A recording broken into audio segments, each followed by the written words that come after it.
ഉത്തരവാദിത്വമുള്ള ആദർശ്. ആദർശ് എന്നൊരു കുട്ടിയുണ്ടായിരുന്നു.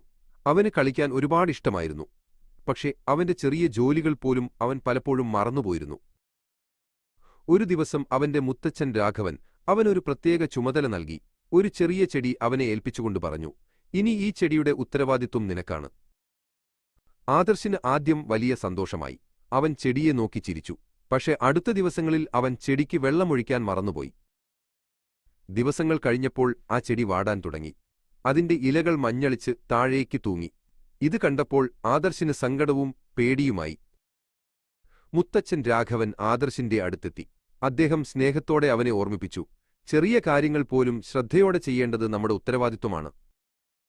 ആദർശ് തന്റെ തെറ്റ് മനസ്സിലാക്കി. അവൻ എല്ലാ ദിവസവും ചെടിക്ക് വെള്ളമൊഴിക്കാനും അതിനെ പരിപാലിക്കാനും തുടങ്ങി. പതിയെ പതിയെ ആ ചെടി ഉണർന്നു. പുതിയ ഇലകൾ വന്നു. അത് തഴച്ചു വളരാൻ തുടങ്ങി. ഇത് കണ്ടപ്പോൾ ആദർശിന് വലിയ അഭിമാനം തോന്നി.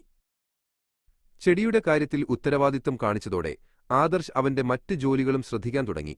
അവൻ സ്വന്തം മുറി വൃത്തിയാക്കാനും കളിപ്പാട്ടങ്ങൾ അടുക്കിവെക്കാനും പഠിച്ചു. ആദർശിന്റെ മാറ്റം കണ്ടപ്പോൾ മുത്തച്ഛൻ രാഘവന് വലിയ സന്തോഷമായി.